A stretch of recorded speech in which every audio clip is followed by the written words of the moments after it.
Hello and welcome to Wealthion. I'm your host, Andrew Brill. The market continues to take us on a bumpy ride. What led us to make the financial decisions we've made? Did you get in at the right time or get out at the wrong time? We'll try and answer those questions and more coming up right now.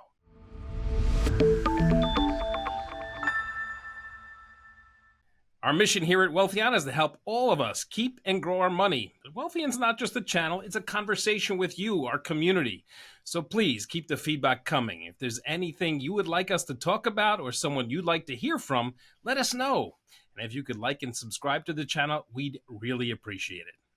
Now let's dive into the discussion. I'd like to welcome behavioral economist Dan Ariely to the show. Dan has been here before and has a fascinating story about how and why he became interested in behavioral economics. He's also an author of several best-selling books, a professor of psychology and behavioral economics at Duke University, known for his groundbreaking research on human irrationality, decision-making, and also the founder of the Center for Advanced Hindsight, which is a Duke University research lab. Dan, thanks so much for joining me. Lovely to be here. So I just want to start by asking, advanced hindsight. You know, when I grew up, my dad always had this saying, hindsight's always 20/20, so you can look on everything back with a clear picture and know what's going on. What's advanced hindsight?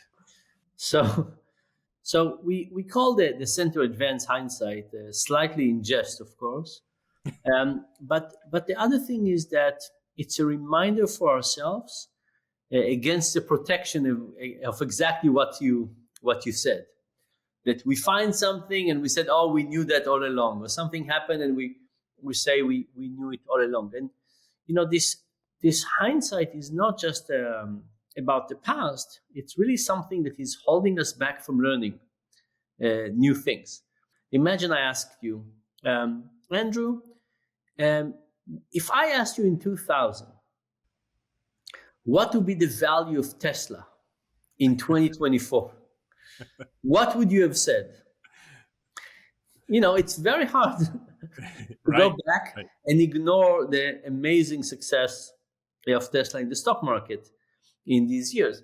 So these things about hindsight are really filling us and making it actually quite difficult to learn because we convince ourselves that we knew things all along.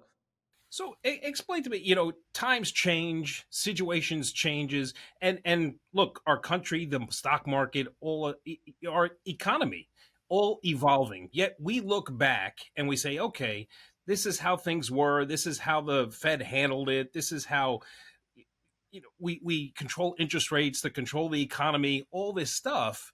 But yet maybe we should be looking forward at new stuff. But we're sort of stuck in the past saying, okay, this is the way we did it. It worked. It didn't work. So we're going to try doing these things. How do you explain, you know, trying to look forward while not looking too far back in the past? One of the main things that we want as people is to feel that we're predicting the world. My most recent book is actually about conspiracy theories. It's called Misbeliefs, and it started in COVID with lots of things around there. But for example, I described fishermen in that book. And I say, look, let's think about two types of fishermen. Fishermen that fish in the deep ocean and fishermen that fish in lakes. Which one of them has a more predictable environment? Obviously the lake. Tomorrow will be like today and so on, that things move very slowly.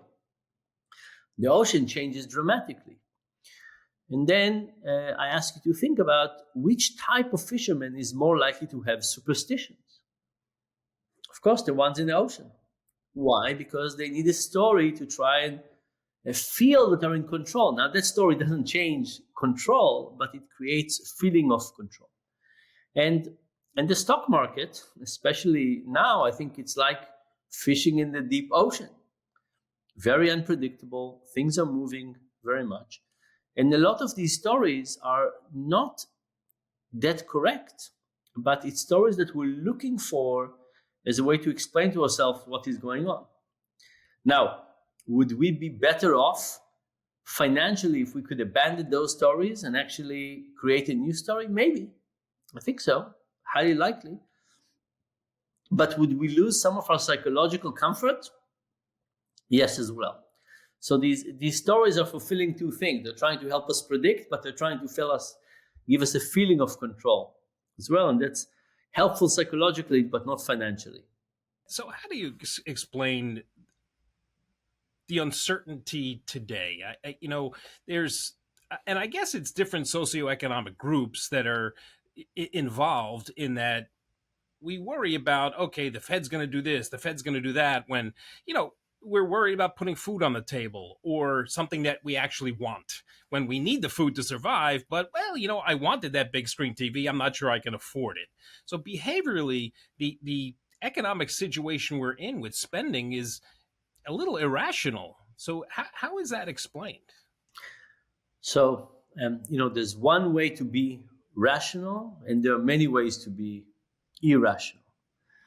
And the reality is that when it comes to dealing with money, or actually anything in modern society, our brain is like a set of tools that have been designed for a very different environment.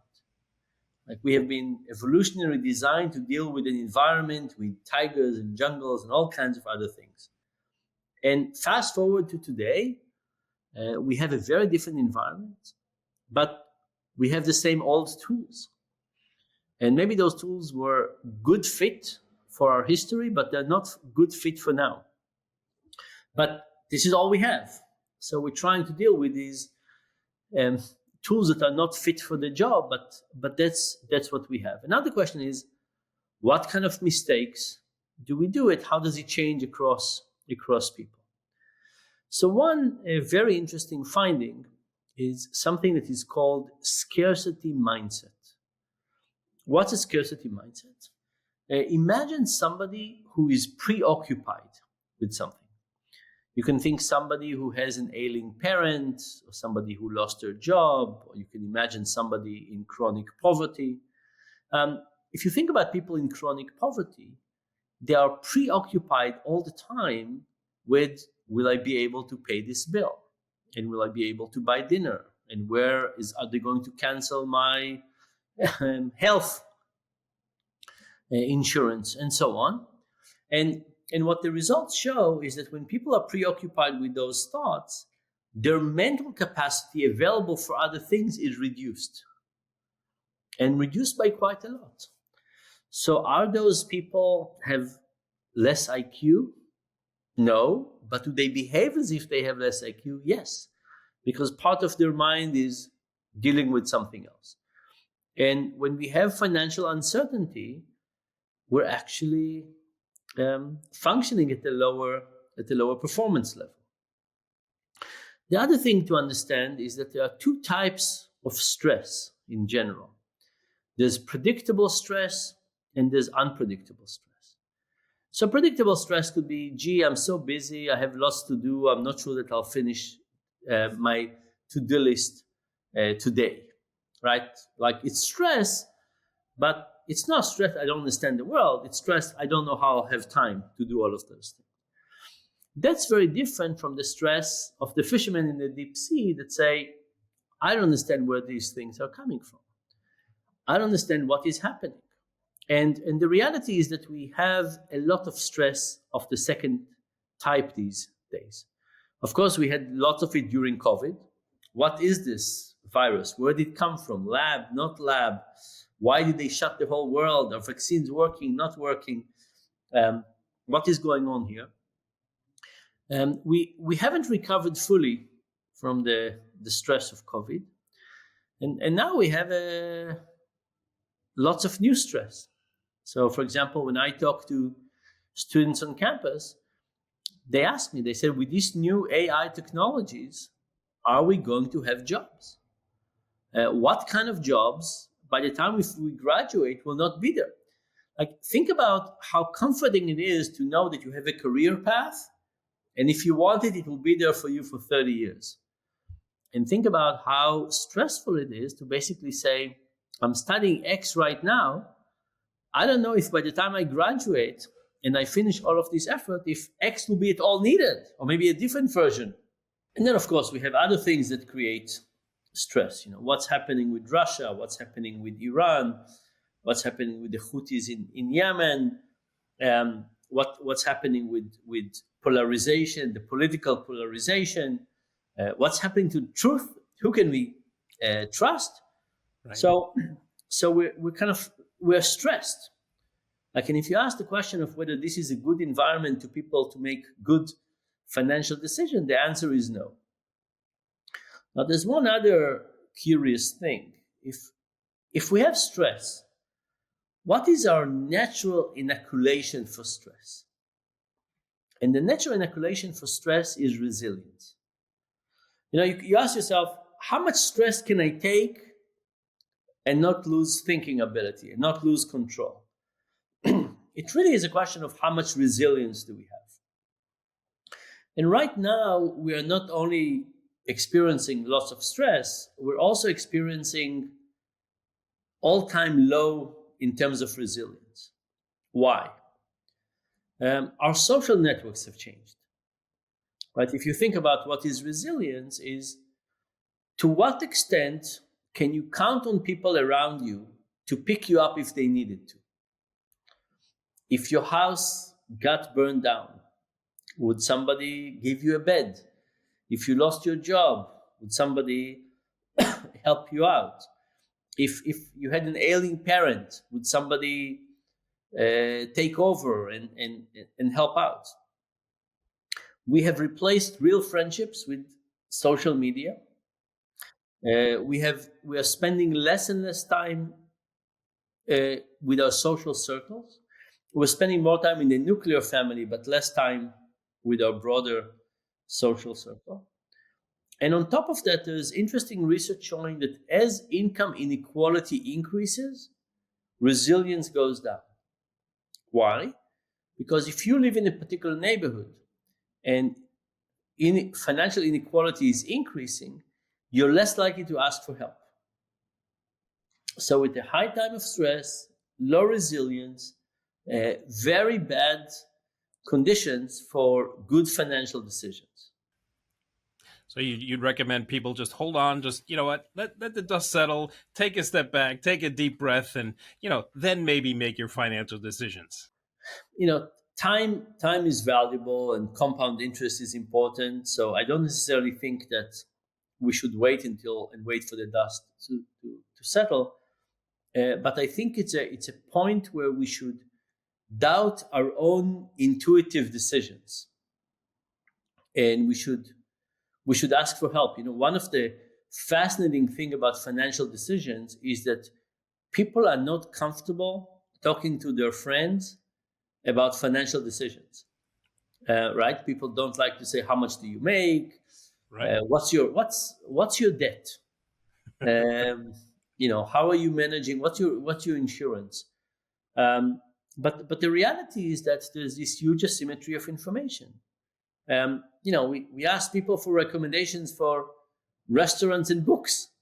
Why don't we ask for recommendations for insurance and saving plans? I think the answer is not to do nothing and wait until we feel better. I think the answer is to basically reach out, get over our discomfort, and asking people for advice. You talked about scarcity mindset, and is my question is that scalable? My son did some research in Uganda and was fascinated about how much they didn't have, but how happy they were.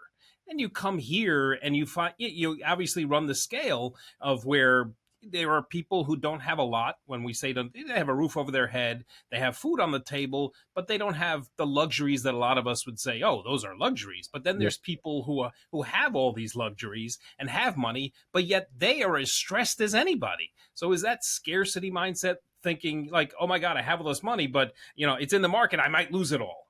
Yeah. So first of all, the mind works to a very large degree on an algorithm of relativity. You remember when you were young, your mother would pour you orange juice and she would pour your brother and sister a tiny bit less or more. And, you didn't care about your absolute amount of orange juice. You cared about, do I get more or less than than my share? Why is the cubicle next to me a little bit bigger and smaller? The reality is that we run a relative algorithm in our mind. Relative to what? Relative to what we had yesterday, relative to the people around us, and so on. And that algorithm also creates counterfactual thinking. What else could I have? And counterfactual thinking has a real impact on quality of life. So if you live next to somebody who is much wealthier, you're going to be actually more miserable, right? You're going to be actually more miserable because the thought of looking at them and seeing what they have is going to penetrate your joy with what you have. So, part of the Ten Commandments is not to be envious. Right. Impossible. Impossible to do. So we run on these algorithms of relativity, and that relativity is real. So when you look at what we see on social media, if you think about the relatively high rates of depression, I'm sure that seeing like nobody on social media puts pictures of them being depressed. I have that discussion all the time. Yeah, with a crummy car. People put pictures of themselves happy, mostly, but almost always. And what we do is we get an unrealistic sense of what people can achieve, right? And it's not healthy. And you could say, oh, it's not real, it's just relativity. No, the way we compute our happiness is connected to relative happiness, and it's the real algorithm. It's not just a fake. It's the real algorithm. So, can people be objectively better off in some external sense, but their brain is actually experiencing themselves as being worse off? Absolutely. How did we get to that point where, it's material goods, it's stuff like that? There are people that live perfectly happy without these material goods. But how did we get there? Is that societal? Is that, look, you know what? I need to buy this stock. I need to do this. I need to do that. I need to go on vacation to an extravagant place. How did we get to that point?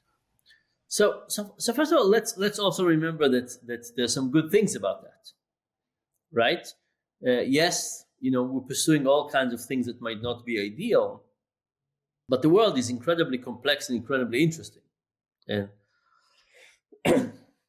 and part of it are things that are good. So we don't say, oh, forget all of this stuff, but we have a phrase in behavioral economics called "you are what you measure."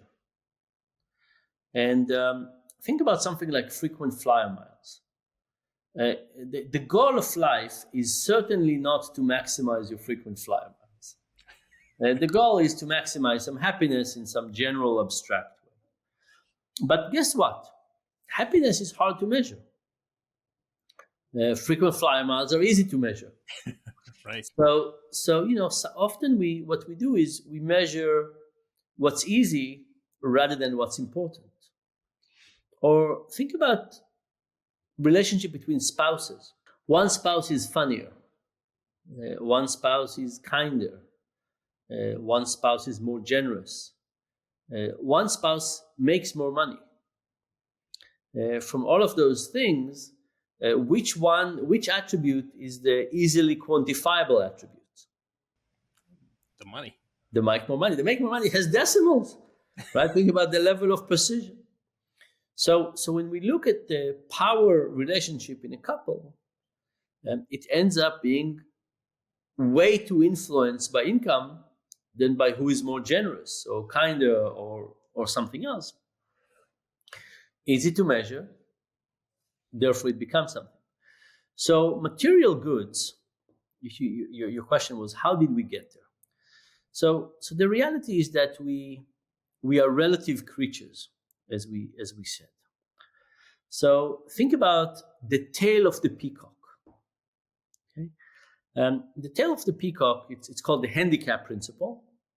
And the tail of the peacock is very dysfunctional. Why would a peacock want a long, heavy tail? It's easy to be caught by a wolf.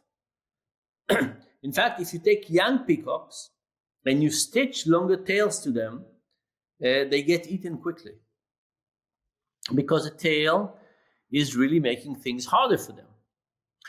But at the same time, the tail is communicating to the females. Look how strong I am. Look, I can manage with this long tail. Just think about how strong I am. So now do the peacocks care about their absolute length of the tail?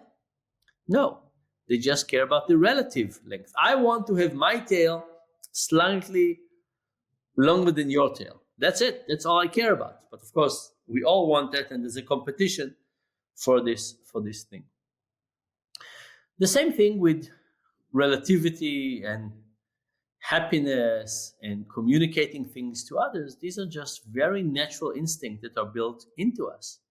So we want a phone that is just as good as yours, or maybe slightly better, and we want a car that is just as good or maybe slightly better.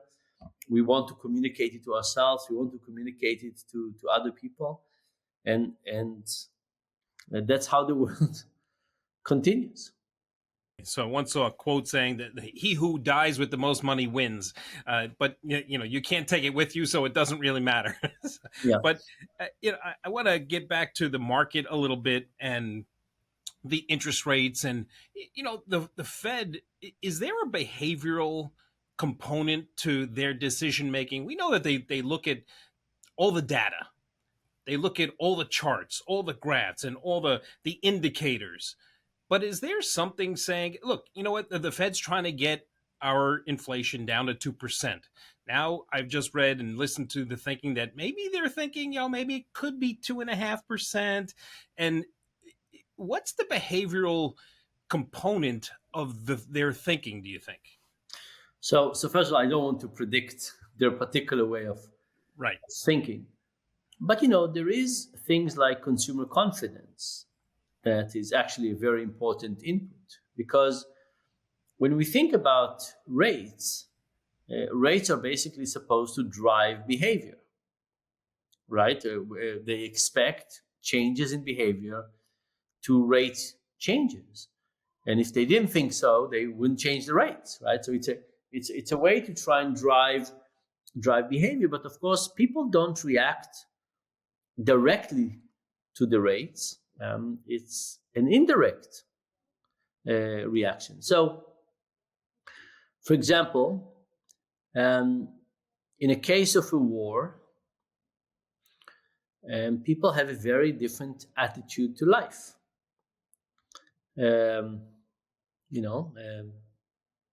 Depends on the stage of the war, but at some point people are depressed and they just don't want to buy anything because they're so unhappy and miserable. And then there is always something in time of war where people are feeling a sense of being alive. And I don't know if there'll be tomorrow, and let's spend now.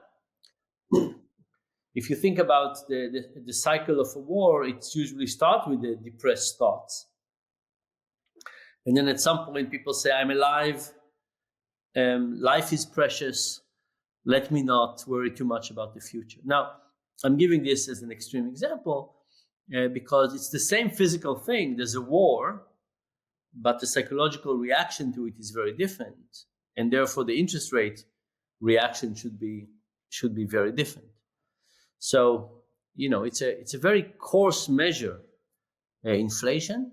But if you think about inflation, interest rate influencing behavior, it goes through consumer confidence and what we think people would do. Would they buy more? Would they buy less? What are we trying to get? So I think, I don't think there's a specific model, a behavioral model, but I think it's somewhere in the mind of the people of taking also consumer confidence into account. So consumer confidence is something obviously that the Fed looks at and says, okay, you know what, people are spending money, we're in good shape. Yeah, But the Fed is saying, no, we're not in such good shape. But yet the consumer numbers continue to come in very, yeah, pretty good. They weren't spectacular this last go around, but they were still pretty good. yeah, What is the what drives that confidence where people now are saying, you know what, I'm not going to listen to the Fed and say, you know what, I need to cut back, but I'm going to keep spending. The spending has come down a little bit, but yeah, people are still spending like they hadn't been in when we were in other recessions. yeah. So I think that habits take a very long time to cut down. That's one. And the second is that I feel that we're still under the COVID influence. I think our psychology right now is the psychology of survivors. It ended up being a much smaller tragedy than we feared from a health perspective. But there's a sense of we've just gotten over some really tough things. And by the way, at my age, it was 2 years of 56 years. Um, but I look at my kids. For them, it was 2 years of a much shorter life. The impact that it had is very significantly different, and as a consequence, it shaped them to a very large degree. So I think we're kind of in this survivorship mode that says, let's celebrate. We don't know when the next big tragedy would come from. And I think the combination of that and habits are slow to change is getting our spending to be at a higher level than you would otherwise predict. I feel you. We're the same age, and I have kids as well who are. And when you talked about the decimal point of money and the precisity and measurability, you can measure the 2 years out of the 56 or the 2 years out of the 18 years in the terms of my daughter. So it's a much longer time frame and a much larger chunk of her entire life. But you talked about, or I'd like to get into, you know, the theory or the behavior of buying stocks. Now, is there, do you think, some sort of triumph when you buy a stock or when someone goes and buys a stock? Someone has to sell that stock. They're like, oh, they sold it to me, so I'm feeling good about my decision. So, is there some when someone decides to buy a stock or get into AI stocks, so to speak? What is the thinking behind it, and or is there a thinking behind? Oh, you know what? I just won. I got what I wanted. I bought the stock that I wanted, and I got it at the price that I wanted. Yeah, so I don't think that buying stocks have the same shopping satisfaction as buying a hat or shoes or something like that. There's a term retail therapy. And I'm aware of it. Yes. yeah, and retail therapy is real because imagine that I feel that I have little control over my life. Um, somebody else controls my job, and somebody else controls my taxes, and I got an illness, and my life is not really under my control. And all of a sudden, I can show somebody this plastic card, and something changes in the world. This hat that used to be there is now mine. This jacket that used to be there is like, there's something about changing the state of the world with shopping, and it's a real feeling of being in control and changing something real in the world. So of course there's other things, right? We hopefully enjoy what we bought, we get to anticipate, remember, and experience it, and so on. But there's a very important component of feeling in control. I don't think that stocks have the same thing, because when we buy stock, we buy it for the value appreciation. We don't buy it for the thing itself. It's not like a hat. So I don't think that it has um, the retail therapy kind of notion. But I do think that it is a test for intellectual quality. A little bit like a game. Like, people play games and there are points. And to some degree, if I buy a stock and it goes up, I feel I've outsmarted some people. It's the game of life, and I've done well. And by the way, we always tell people, look at your portfolio, don't look at a single stock. But it's very hard because at the end of the day, we want to know how many decisions did we get correctly and how many decisions we didn't. Talk to me about FOMO. I mean, there's this whole AI craze, and my son just bought some AI stock, and he's been thinking about it. And what drives us? There's an irrationality right now going on in the market where we just saw it with AI stocks and the valuations that just came out. And these stocks, because people are looking at the future, they're saying, oh, this is the best, I have to get in. And then there's people like, oh my God, I need to get in now because I need to be part of this. We discussed a little bit about the scarcity mindset, but where does that come from? We're like, oh my God, you know what? I need to get in on this craze. So look, if you look at the increase in the stock market, a lot of them come from a very small number of companies, and a part of it is herd behavior. And herd behavior is very it's very much a human trait. Imagine you walk down the street and you see two restaurants. One has no line of people, one has a long line of people. What do you assume? You assume that restaurant must be fantastic. Now, it doesn't have to be that good. Like, you could say, the first person came to the street, there were two empty restaurants, he chose it randomly. The next person came, they said, oh, there's one person here, zero here, let's stand here. The third person came, two here and zero here. And soon enough, with no information, there was one long line in front of one of them and zero in another one. This is basically how bubbles are created, right? We don't look at the information.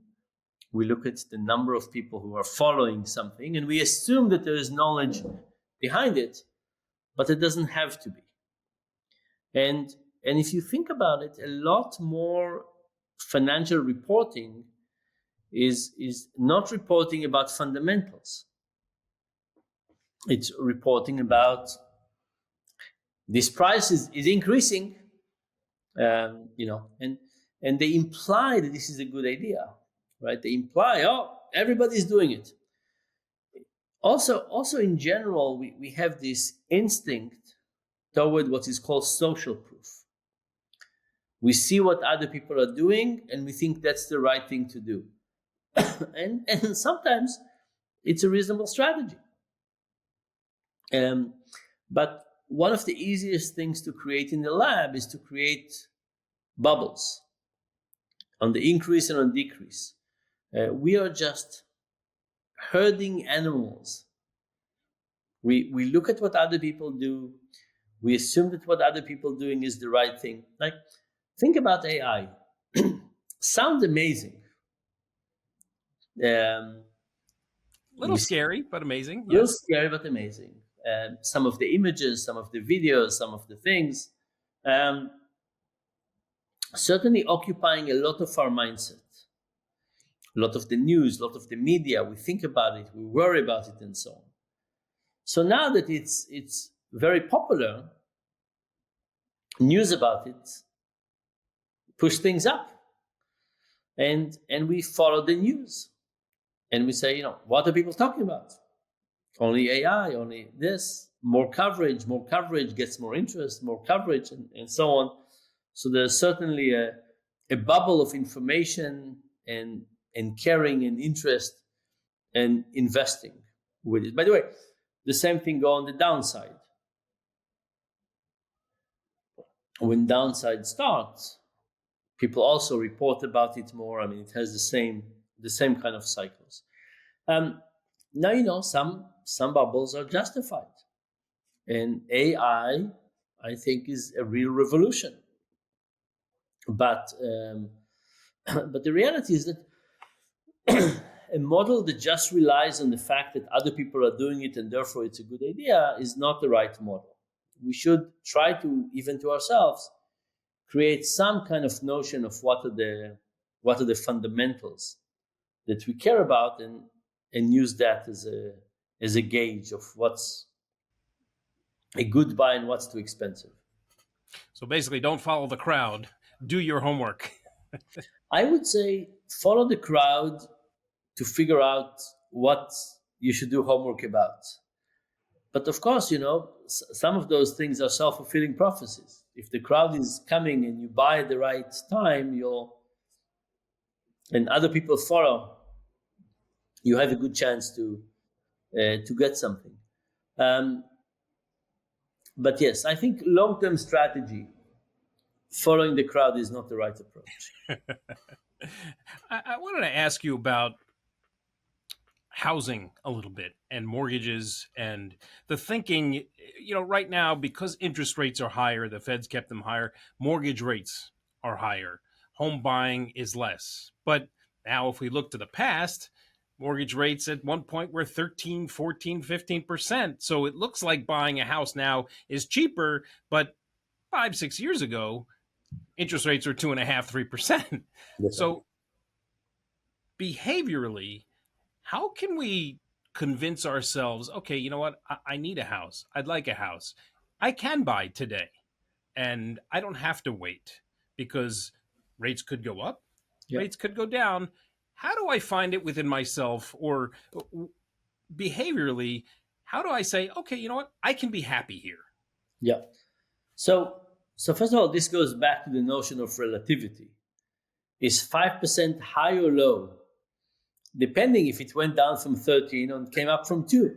Right. You're at 5. There's a beautiful paper asking the question of when people move to Pittsburgh, are houses expensive or not? Depending of where you moved from. If you move from New York, it looks really cheap. If you move from Texas, things look very expensive. And in this paper, they show that the people who move from expensive places, let's call them New York, buy houses that are too big. And the people who move from Texas buy houses that are too small. Now, if they rent for a year, they adjust. But if they just come fresh, they still remember the numbers. So somebody that their current house is on a 3% interest rate, and they're thinking about upgrading to 5%, that feels to them like daytime robbery. Not because it's daytime robbery, but because they have a mortgage on 3%, and it's very hard to do that. So we are relative creatures. This relativity has a real impact. So now the question is, how do we get over this relativity? And the right approach is to compare it to another option. So I'm not comparing 5% now to 3% that used to be. First of all, why would you want to compare it to something that doesn't exist anymore? But you want to compare it to another option, which is to renting. So the question is not, now that interest rates are 5%, should I buy or not? The question is, how good is decision to buy compared to rent right now? Mortgages have gone up, rent has gone up. How do I calculate it? And then when we think about housing, there's another component, which is the joy of living in that place.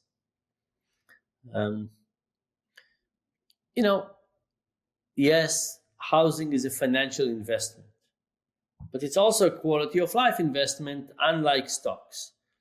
Stocks, if I own stock A or stock B, it doesn't change the quality of my life. A house does. Yeah.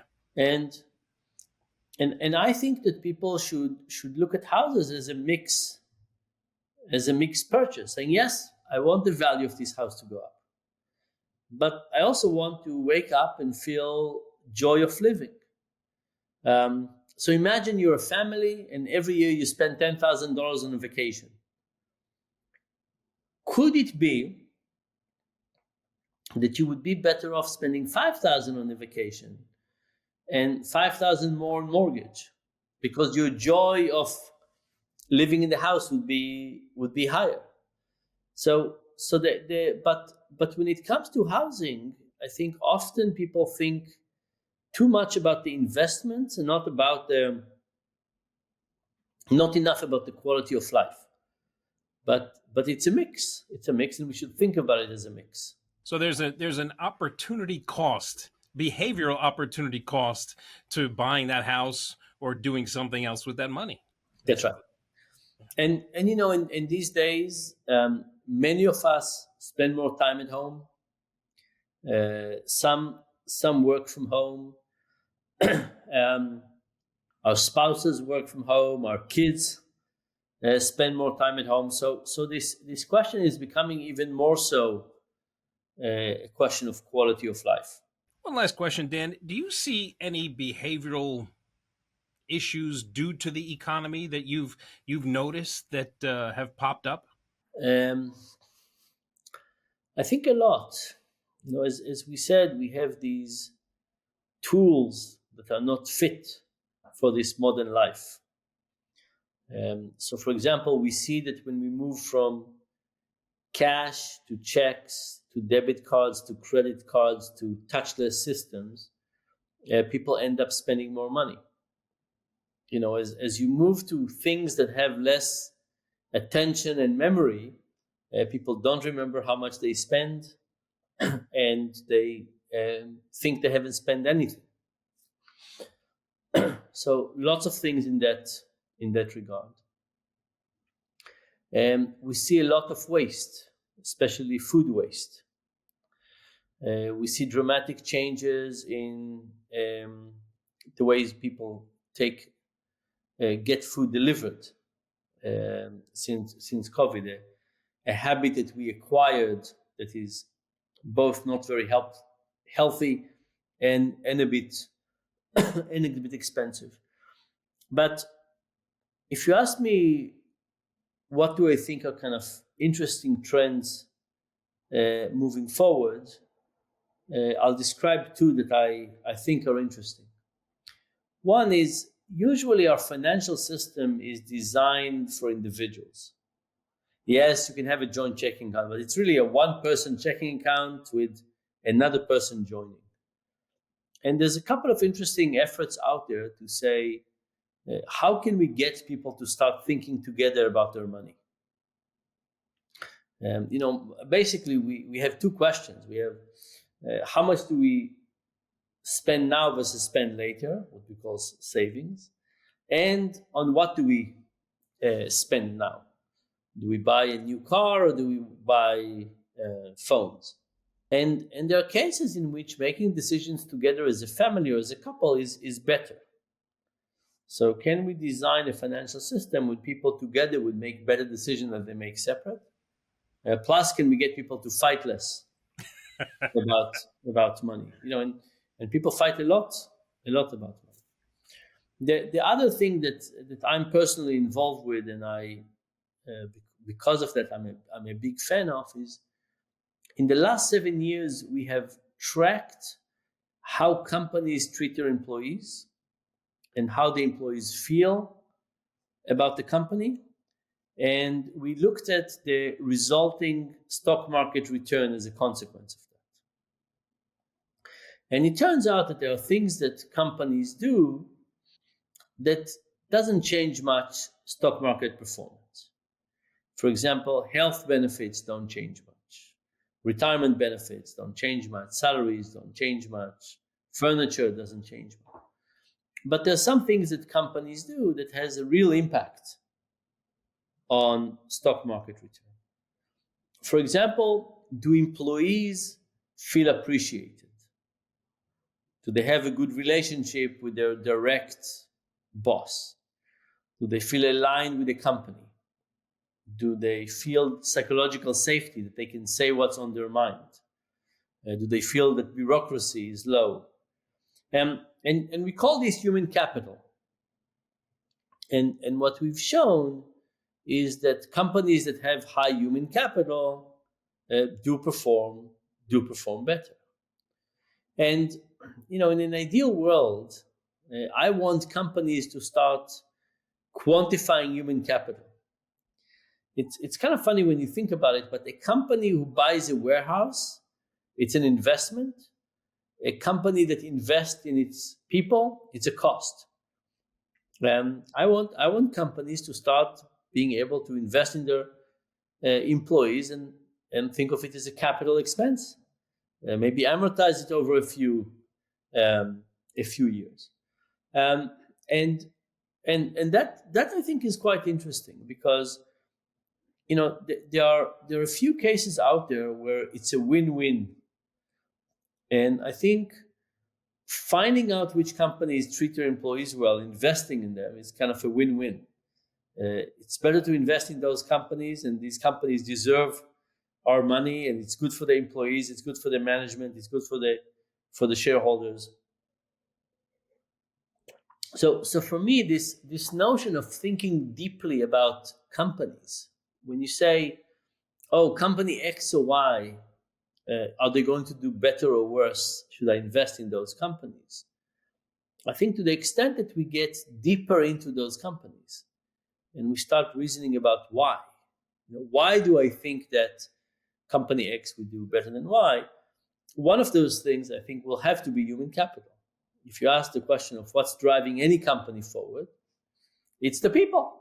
I mean, nobody would say, oh, if I'll treat people worse and they'll like me less and care less about the company, we'll do better. No, of course. Of course, it's the people. So I'm hoping that human capital is going to be kind of one of those important waves. And not just a wave that companies are managing it, but we as people who invest demand that companies take human capital more serious. We should look at those companies that are investing in human capital, as you say, and make it a habit, because you talked about habits, people's spending habits and stuff like that. Yeah. Companies have to make it a habit to treat their employees better. That's right. Yeah. And I really, really appreciate you being here today and spending time with me. I know that, I know you're overseas and dealing with stuff there. Where can people find you on social media? I have found you on Twitter, and I love your Twitter. I think you put some great stuff out there. Where can people find you on social media? So the best place to find me is just on my website, danariely.com, DANARIELY.com.